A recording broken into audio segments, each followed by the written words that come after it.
हरे Krishna. Srimad Bhagavatam canto 11 chapter 7। भगवान कृष्ण द्वारा उद्धव को उपदेश। भगवान ने कहा, हे महाभाग्यशाली उद्धव, तुमने इस पृथ्वी पर से यदुवंश को समेटने की तथा वैकुंठ में अपने धाम लौटने की मेरी इच्छा को सही सही जान लिया है। इस तरह ब्रह्मा, शिव तथा अन्य सारे लोकनायक अब मुझसे प्रार्थना कर रहे हैं कि मैं अपने वैकुंठ धाम वापस चला जाऊं। ब्रह्मा जी द्वारा प्रार्थना करने पर मैंने इस संसार में अपने स्वांश बलदेव सहित अवतार लिया था और देवताओं की ओर से अनेक कार्य संपन्न किए। अब यहाँ पर मैं अपना मिशन पूरा कर चुका हूँ।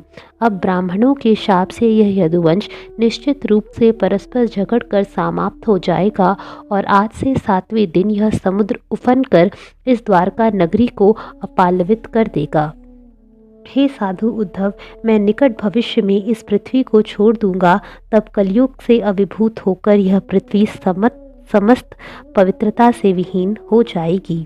हे उद्धव, जब मैं इस जगत को छोड़ चुकूं तो तुम्हें इस पृथ्वी पर नहीं रहना चाहिए। हे प्रिय भक्त, तुम निष्पाप हो, किंतु कलयुग में लोग सभी प्रकार के पाप पूर्ण कार्यों में लिप्त रहेंगे, अतएव तुम्हें यहाँ नहीं रुकना चाहिए। अब तुम्हें चाहिए कि अपने निजी मित्रों तथा संबंधियों से अपने सारे नाते त्याग कर अपने मन को मुझ पर एकाग्र करो। इस तरह सदैव मेरी भावना से भावित होकर तुम्हें सारी वस्तुओं को समान दृष्टि से देखना चाहिए और पृथ्वी भर में विचरण करना चाहिए। हे उद्धव, तुम जिस ब्रह्मांड को अपने मन, वाणी, नेत्रों, कानों तथा अन्य इंद्रियों से देखते हो, वह भ्रामक सृष्टि है जिसे माया के प्रभाव से मनुष्य वास्तविक मान लेता है। वास्तव में तुम्हें यह जानना चाहिए कि भौतिक इंद्रियों के सारे विषय क्षणिक हैं। जिसकी चेतना माया से मोहित है वह भौतिक वस्तुओं के मूल्य तथा अर्थ में अनेक अंतर देखता है। इस प्रकार वह भौतिक अच्छाई तथा बुराई के स्तर पर निरंतर लगा रहता है और ऐसी धारणाओं से बंधा रहता है। भौतिक द्वैत में लीन रहते हुए ऐसा व्यक्ति अनिवार्य कर्तव्यों की संपन्नता, ऐसे कर्तव्यों की असंपन्नता तथा निषिद्ध कार्यों की संपन्नता के विषय में कल्पना करता रहता है। इसलिए अपनी सारी इंद्रियों को वश में करते हुए तथा मन को दमन करके तुम सारे जगत को आत्मा के भीतर स्थित देखो, जो सर्वत्र प्रसारित है। यही नहीं, तुम इस आत्मा को मुझ पूर्ण पुरुषोत्तम भगवान के भीतर भी देखो।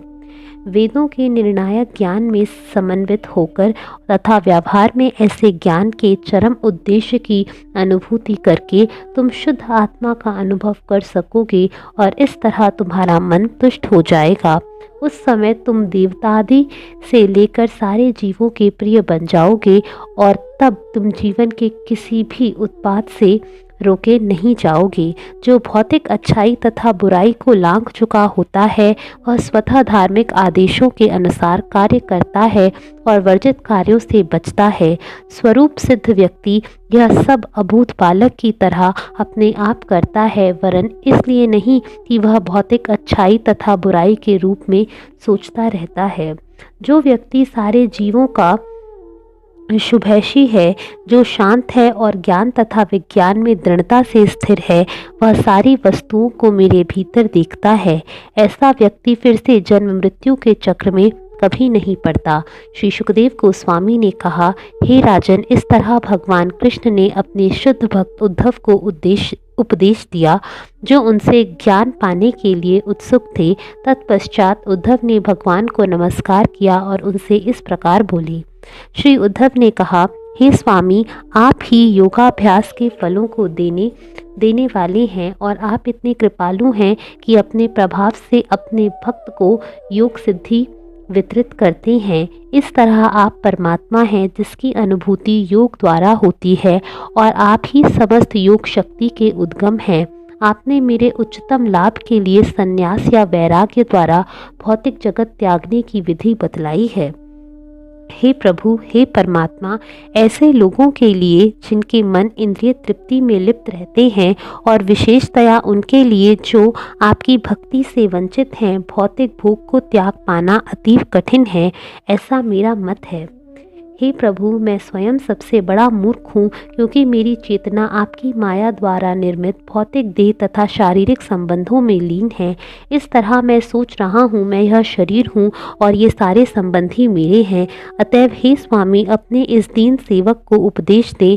कृपया मुझे बताएं कि मैं आपके आदेशों का किस तरह सफलता से पालन कर सकता हूँ। हे प्रभु, आप परम सत्य भगवान हैं और आप अपने भक्तों को अपना रूप दिखलाते हैं। मुझे आपके अतिरिक्त कोई ऐसा नहीं दिखता जो वास्तव में मुझे पूर्ण ज्ञान बतला सके।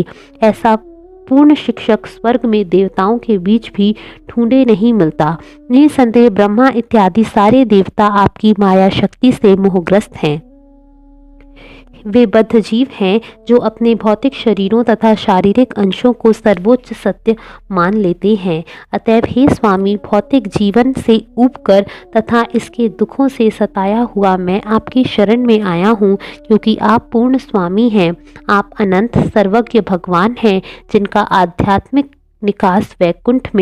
निवास वैकुंठ में होने से समस्त उपद्रवों से मुक्त है। वस्तुतः आप समस्त जीवों के मित्र नारायण नाम से जाने जाते हैं। भगवान ने उत्तर दिया, सामान्यतया वे मनुष्य जो भौतिक जगत की वास्तविक स्थिति का दक्षतापूर्वक विश्लेषण कर सकते हैं, अपने आप को स्थूल भौतिक तृप्ति के अशुद्ध जीवन के ऊपर उठाने में समर्थ होते हैं। बुद्धिमान व्यक्ति जो अपने चारों ओर के जगत का अनुभव करने तथा ठोस तर्क का प्रयोग करने में निपुण होता है, अपनी ही बुद्धि के द्वारा असली लाभ प्राप्त कर सकता है। इस प्रकार कभी कभी मनुष्य अपना ही उपदेशक गुरु बन जाता है। मनुष्य जीवन में जो लोग आत्मसंयमी हैं और सांख्य योग में दक्ष हैं, वे मुझे मेरी सारी शक्तियों समेत प्रत्यक्ष देख सकते हैं। इस जगत में अनेक प्रकार के सृजित शरीर हैं, कुछ एक पांव वाले, कुछ 2, 3, 4 या अधिक पांवों वाले तथा अन्य बिना पांव के हैं, किंतु इन सबों में मनुष्य रूप मुझे वास्तविक प्रिय है। यद्यपि मुझ भगवान को सामान्य इंद्रिय अनुभूति से कभी पकड़ा नहीं जा सकता, किंतु मनुष्य जीवन को प्राप्त लोग प्रत्यक्ष रूप से मेरी खोज करने के लिए प्रत्यक्ष तथा अप्रत्यक्ष निश्चित लक्षणों द्वारा अपनी बुद्धि तथा अन्य अनुभूति इंद्रियों का उपयोग कर सकते हैं। इस संबंध में साधु पुरुष अत्यंत शक्तिशाली राजा यदु तथा एक अवधूत से संबंध एक ऐतिहासिक वार्ता का उदाहरण प्रस्तुत करते हैं। महाराजा यदु ने एक बार किसी ब्राह्मण अवधूत को देखा जो तरुण तथा विद्वान प्रतीत होता था और निर्भय होकर विचरण कर रहा था। आध्यात्मिक ज्ञान में अत्यंत पारंगत होने के कारण राजा ने इस अवसर का लाभ उठाया और उसने इस प्रकार उससे पूछा। श्री यदु ने कहा, हे ब्राह्मण, मैं देख रहा हूँ कि आप किसी व्यावहारिक धार्मिक कृत्य में नहीं लगे हुए हैं, तो भी आपने इस जगत में सारी वस्तुएं तथा सारे लोगों की सही सही जानकारी प्राप्त कर रखी है। हे महानुभाव, मुझे बतलाइए कि आपने यह असाधारण बुद्धि कैसे प्राप्त की है और आप सारे जगत में बच्चे की तरह मुक्त रूप से विचरण क्यों कर रहे हैं। सामान्यतया मनुष्य धर्म, अर्थ, काम तथा आत्मा विषयक ज्ञान का अनुशीलन करने के लिए कठिन परिश्रम करते हैं। उनका सामान्य मंतव्य अपनी आयु को बढ़ाना, यश अर्जित करना और भौतिक ऐश्वर्य का भोग करना रहता है। तथापि समर्थ, विद्वान, दक्ष, सुंदर तथा सुस्पष्ट वक्ता होते हुए भी आप ना तो कभी काम करने में लगे हैं, ना ही आप किसी वस्तु की इच्छा करते हैं। प्रत्युत जड़वत तथा उन्मत्त प्रतीत होते हैं, मानो कोई पिशाच हो। यद्यपि भौतिक जगत में सारे लोग काम तथा लोभ की दावाग्नि में जल रहे हैं, किंतु आप स्वतंत्र रह रहे हैं और उस अग्नि से जलते नहीं। आप उस हाथी के समान हैं जो दावाग्नि से बचने के लिए गंगा नदी के जल के भीतर खड़े होकर आश्रय लिए हुए हो। हे ब्राह्मण, हम देखते हैं कि आप भौतिक भोग में किसी प्रकार के स्पर्श से रहित हैं और बिना किसी संगी या पारिवारिक सदस्य के अकेले ही भ्रमण कर रहे हैं। चूँकि हम निष्ठापूर्वक आपसे पूछ रहे हैं, इसलिए कृपा करके हमें अपने भीतर अनुभव किए जा रहे महान आनंद का कारण बतलाइए। भगवान कृष्ण ने कहा, ब्राह्मणों का सदैव आदर करने वाला बुद्धिमान राजा यदु अपना सिर झुकाए हुए प्रतीक्षा करता रहा कि वह ब्राह्मण राजा की मनोवृत्ति से प्रसन्न होकर उत्तर देने लगेगा। ब्राह्मण ने कहा, हे राजन, मैंने अपनी बुद्धि से अनेक गुरुओं की शरण ली है। उनसे दिव्य ज्ञान प्राप्त करने के बाद अब मैं मुक्त अवस्था में पृथ्वी पर विचरण करता हूँ। जिस रूप में मैं आपसे वर्णन करूं, कृपा करके सुने। हे राजन, मैंने 24 गुरुओं की शरण ली है।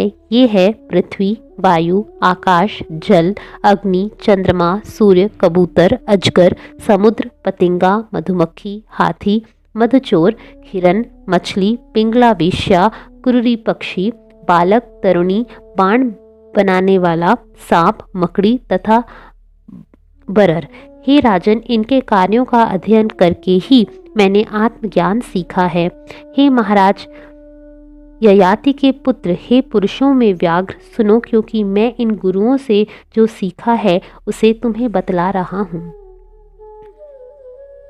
अन्य जीवों द्वारा सताए जाने पर भी धीर व्यक्ति को यह समझना चाहिए कि उसके उत्पीड़क ईश्वर के अधीन होकर असहाय रूप से कर्म कर रहे हैं।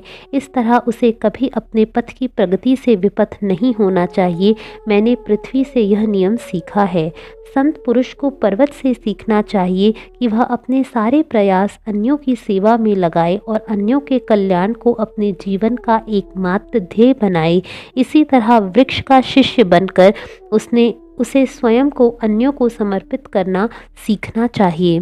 विद्वान मुनि को चाहिए कि वह अपने सादे जीवन यापन में ही तुष्टि माने। वह भौतिक इंद्रियों की तृप्ति के द्वारा तुष्टि की खोज ना करे। दूसरे शब्दों में, मनुष्य को अपने शरीर की परवाह इस तरह करनी चाहिए कि उसका उच्चतर ज्ञान विनष्ट ना हो और उसकी वाणी तथा मन आत्म साक्षात्कार के स्वर्ग से विचलित ना हो। यहाँ तक कि योगी भी ऐसी असंख्य भौतिक वस्तुओं से घिरा रहता है जिनमें अच्छे तथा बुरे गुण पाए जाते हैं, किंतु जिसने भौतिक अच्छाई तथा बुराई लांघ ली है, उसे भौतिक वस्तुओं के संपर्क में रहते हुए भी उनमें फंसना नहीं चाहिए, प्रत्युत उसे वायु की तरह कार्य करना चाहिए। इस जगत में स्वरूप सिद्ध आत्मा विविध भौतिक शरीरों में उनके विविध गुणों तथा कार्यों का अनुभव करते हुए रह सकता है, किंतु वह उनमें कभी उलझता नहीं। जिस तरह की वायु विविध सुगंधों को वाहन करती है, किंतु वह उनसे घुल मिल नहीं जाती। भौतिक शरीर के भीतर रहते हुए भी विचारवान साधु को चाहिए कि वह अपने आप को शुद्ध आत्मा समझे। इसी तरह मनुष्य को चाहिए कि आत्मा सभी प्रकार के सजीवों, चरों तथा अचरों के भीतर प्रवेश करता है और इस तरह वह व्यष्टि आत्मा सर्वव्यापी है। साधु को यह भी देखना चाहिए कि परमात्मा रूप में भगवान एक ही समय सारी वस्तुओं के भीतर उपस्थित हैं। आत्मा तथा परमात्मा को आकाश के स्वभाव से तुलना करके समझा जा सकता है। यद्यपि आकाश सर्वत्र फैला हुआ है और सारी वस्तुएं आकाश के भीतर टिकी हैं, किंतु आकाश किसी भी वस्तु में ना तो घुलता मिलता है, ना ही किसी वस्तु के द्वारा विभाजित किया जा सकता है। यद्यपि प्रबल वायु आकाश से होकर बादलों तथा झंझावातों को उड़ाती है, किंतु आकाश इन कार्यों से कभी प्रभावित नहीं होता। इसी प्रकार आत्मा भौतिक प्रकृति के स्पर्श से परिवर्तित या प्रभावित नहीं होती। यद्यपि जीव पृथ्वी, जल तथा अग्नि से बने शरीर में प्रवेश करता है और यद्यपि वह शाश्वत काल द्वारा उत्पन्न 3 गुणों के द्वारा बाध्य किया जाता है, किंतु उसका शाश्वत आध्यात्मिक स्वभाव कभी भी प्रभावित नहीं होता। हे राजन, संत पुरुष जल के सदृश होता है, क्योंकि वह कल्मश रहित, स्वभाव से मृदुल तथा बोलने में बहते जल की कलकल ध्वनि सदृश होता है। ऐसे संत पुरुष के दर्शन, स्पर्श या श्रवण मात्र से ही जीव उसी तरह पवित्र हो जाता है जिस तरह शुद्ध जल का स्पर्श करने से मनुष्य स्वच्छ हो जाता है। इस तरह संत पुरुष तीर्थ स्थान की तरह उन सबों को शुद्ध बनाता है जो उसके संपर्क में आते हैं, क्योंकि वह सदैव भगवान की महिमा का कीर्तन करता है। संत पुरुष तपस्या करके शक्तिमान बनते हैं, उनकी चेतना अविचलित रहती है क्योंकि वे भौतिक जगत की किसी भी वस्तु का भोग नहीं करना चाहते। ऐसे सहज मुक्त संत पुरुष भाग्य द्वारा प्रदत्त भोजन को स्वीकार करते हैं और यदि कदाचित दूषित भोजन कर भी लें तो उन पर कोई प्रभाव नहीं पड़ता, जिस तरह अग्नि उन दूषित वस्तुओं को जला देती है जो उसमें डाली जाती है। संत पुरुष अग्नि के ही समान कभी प्रच्छन्न रूप में तो कभी प्रकट रूप में दिखता है। असली सुख चाहने वाले बद्ध जीवों के कल्याण हेतु संत पुरुष गुरु का पूजनीय पद स्वीकार कर सकता है और इस तरह वह अग्नि के सदृश अपने पूजकों की बलियों को दयापूर्वक स्वीकार करके विगत तथा भावी पापों को भस्म कर देता है। जिस तरह अग्नि विभिन्न आकारों तथा गुणों वाले काष्ठ खंडों में भिन्न भिन्न रूप से प्रकट होती है, उसी तरह सर्वशक्तिमान परमात्मा अपनी शक्ति से उत्पन्न किए गए उच्च तथा निम्न योनियों के शरीरों में प्रवेश करके प्रत्येक के स्वरूप को ग्रहण करता प्रतीत होता है। जन्म से लेकर मृत्यु तक भौतिक जीवन की विभिन्न अवस्थाएं शरीर के गुण धर्म हैं और ये आत्मा को उसी तरह प्रभावित नहीं करते जिस तरह चंद्रमा की घटती बढ़ती कलाएं चंद्रमा को प्रभावित नहीं करती। ऐसे परिवर्तन काल की अव्यक्त गति द्वारा लागू किए जाते हैं। अग्नि की लपटें प्रतिक्षण प्रकट तथा लुप्त होती रहती हैं और यह सृजन तथा विनाश सामान्य प्रेक्षकों द्वारा देखा नहीं जाता। इसी तरह काल की बलशाली लहरें नदी की प्रबल धाराओं की तरह निरंतर बहती रहती है और अव्यक्त रूप से असंख्य भौतिक शरीरों को जन्म, वृद्धि तथा मृत्यु प्रदान करती रहती है। फिर भी आत्मा, जिसे निरंतर अपनी स्थिति बदलनी पड़ती है, काल की करतूतों को देख नहीं पाता। जिस तरह सूर्य अपनी प्रखर किरणों से पर्याप्त मात्रा में जल को भाप बनाकर उड़ा देता है और बाद में उस जल को वर्षा के रूप में पृथ्वी पर लौटा देता है, उसी तरह संत पुरुष अपनी भौतिक इंद्रियों से सभी प्रकार की भौतिक वस्तुओं को स्वीकार करता है और जब सही व्यक्ति उसे लौटवाने के लिए उसके पास जाता है तो उन भौतिक वस्तुओं को वह लौटा देता है। इस तरह वह इंद्रिय विषयों को स्वीकारने तथा त्यागने दोनों में ही फंसता नहीं। विविध वस्तुओं से परिवर्तित होने पर भी सूर्य ना तो कभी विभक्त होता है, ना अपने प्रतिबिंब में लीन होता है। जो मंद बुद्धि वाले हैं वे ही सूर्य के विषय में ऐसा सोचते हैं। इसी प्रकार आत्मा विभिन्न भौतिक शरीरों से प्रतिबिंबित होते हुए भी अविभाजित तथा अभौतिक रहता है। मनुष्य को चाहिए कि किसी व्यक्ति या किसी वस्तु के लिए अत्यधिक स्नेह या चिंता ना करे, अन्यथा उसे महान दुख भोगना पड़ेगा, जिस तरह की मूर्ख कबूतर भोगता है। एक कबूतर जो अपनी पत्नी के साथ जंगल में रहता था, उसने एक वृक्ष के भीतर अपना घोंसला बनाया और कबूतरी के साथ कई वर्षों तक वहां रहता रहा। कबूतर का यह जोड़ा अपने गृहस्थ कार्यों के प्रति अत्यधिक समर्पित था। उनके हृदय भावनात्मक स्नेह से परस्पर बंधे थे। वे एक दूसरे की चितवनों, शारीरिक गुणों तथा मन की अवस्थाओं से आकृष्ट थे।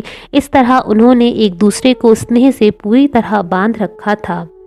भविष्य में निश्चल भाव से विश्वास करते हुए वे प्रेमी युगल की भांति जंगल के वृक्षों के बीच लेटते बैठते, चलते फिरते, खड़े होते, बातें करते, खेलते, खाते पीते रहे। हे राजन, जब भी कबूतरी को किसी वस्तु की इच्छा होती तो वह अपने पति की चाटुकारिता करके उसे बाध्य करती कि वह स्वयं भारी मुश्किलें उठाकर भी उसे तृप्त करने के लिए वही करता जो वह चाहती थी। इस तरह से उसके संग में अपनी इंद्रियों को संयम नहीं रख सका। तत्पश्चात कबूतरी को पहले गर्भ का अनुभव हुआ। जब समय आ गया तो उस साध्वी कबूतरी ने अपनी पति की उपस्थिति में घोंसले में कई अंडे दिए।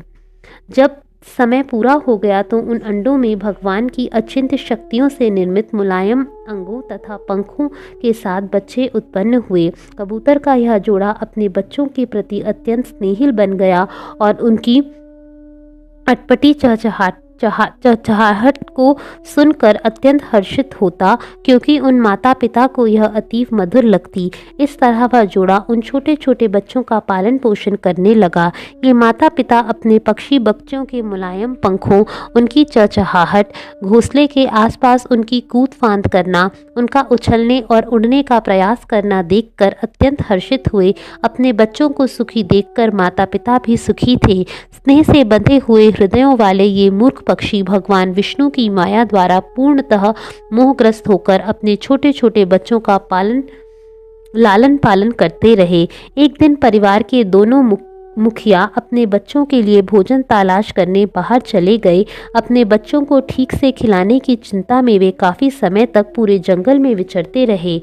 उस समय संयोगवश जंगल में विचरण करते हुए किसी बहेलिये ने कबूतर के उन बच्चों को उन घोंसले के निकट विचरते हुए देखा। उसने अपना जाल फैलाकर उन सबों को पकड़ लिया। कबूतर तथा उसकी पत्नी अपने बच्चों के पालन पोषण के लिए सदैव चिंतित रहते थे और इसी उद्देश्य से वे जंगल में भटक रहे थे। समुचित अन्न पाकर जब वे अपने घोंसले पर लौट आए, जब कबूतरी ने अपने बच्चों को बहेलिये के जाल में फंसा देखा, तो वह व्यथा से अभिभूत हो गई और चिल्लाती हुई उनकी ओर दौड़ी। वे बच्चे भी उसके लिए चिल्लाने लगे। क्योंकि कबूतरी ने अपने को गहन स्नेह के बंधन से सदा बांध रखा था, इसलिए उसका मन व्यथा ही विह्वल था। भगवान की माया के चंगुल में होने से वह अपने को पूरी तरह भूल गई और अपने असहाय बच्चों की ओर दौड़ती हुई वह भी तुरंत बहेलिये के जाल में बंध गई। अपने प्राणों से भी प्यारे अपने बच्चों को तथा साथ में अपने ही समान अपनी पत्नी को बहेलिये के जाल में बुरी तरह बंधा देखकर बेचारा कबूतर दुखी होकर विलाप करने लगा। कबूतर ने कहा, हाय देखो ना, मैं किस तरह बर्बाद हो गया हूँ। स्पष्ट है कि मैं महामूर्ख हूँ, क्योंकि मैंने समुचित पुण्य कार्य नहीं किए। ना तो मैं अपने को संतुष्ट कर सका, ना ही मैं जीवन के लक्ष्य को पूरा कर सका। मेरा प्रिय परिवार, जो मेरे धर्म, अर्थ तथा काम का आधार था, अब पूरी तरह नष्ट हो गया। मैं तथा मेरी पत्नी आदर्श जोड़ा थे। वह सदैव मेरी आज्ञा का पालन करती थी और मुझे अपने पूज्य देवता की तरह मानती थी, किंतु अब वह अपने बच्चों को नष्ट हुआ और अपने घर को रिक्त देखकर मुझे छोड़ गई और हमारे संत स्वभाव वाले बच्चों के साथ स्वर्ग चली गई। अब मैं वीरान घर में रहने वाला दुखी व्यक्ति हूँ। मेरी पत्नी मर चुकी है, मेरे बच्चे मर चुके हैं। मैं भला क्यों जीवित रहना चाहूँ? मेरा हृदय अपने परिवार के विछोह से इतना पीड़ित है कि मेरा जीवन मात्र कष्ट बनकर रह गया है। जब पिता कबूतर अपने बेचारे बच्चों को जाल में बंधा और मृत्यु के कगार पर दीन भाव से उन्हें अपने को छुड़ाने के लिए करुणावस्था में संघर्ष करते देख रहा था, तो उसका मस्तिष्क शून्य हो गया और वह स्वयं ही बहेलिये के जाल में गिर पड़ा। वह निष्ठुर बहेलिया उस कबूतर को, उसकी पत्नी तथा उसके सारे बच्चों को पकड़कर अपनी इच्छा पूरी करने के लिए अपने घर के लिए चल पड़ा। इस तरह जो व्यक्ति अपने पारिवारिक जीवन में अत्यधिक अनुरक्त रहता है, वह हृदय में शुद्ध रहता है। कबूतर की ही तरह वह सांसारी यौन आकर्षण में आनंद ढूंढता रहता है। अपने परिवार का पालन पोषण करने में बुरी तरह व्यस्त रहकर कंजूस व्यक्ति अपने परिवार वालों के साथ अत्यधिक कष्ट भोगता है। जिसने मनुष्य जीवन पाया है, उसके लिए मुक्ति के द्वारा पूरी तरह से खुले हुए हैं, किंतु यदि मनुष्य इस कथा के मूर्ख पक्षी की तरह अपने परिवार में ही लिप्त रहता है, तो वह ऐसे व्यक्ति के समान है जो ऊंचे स्थान पर केवल नीचे गिरने के लिए ही चढ़ा हो। हरे कृष्णा।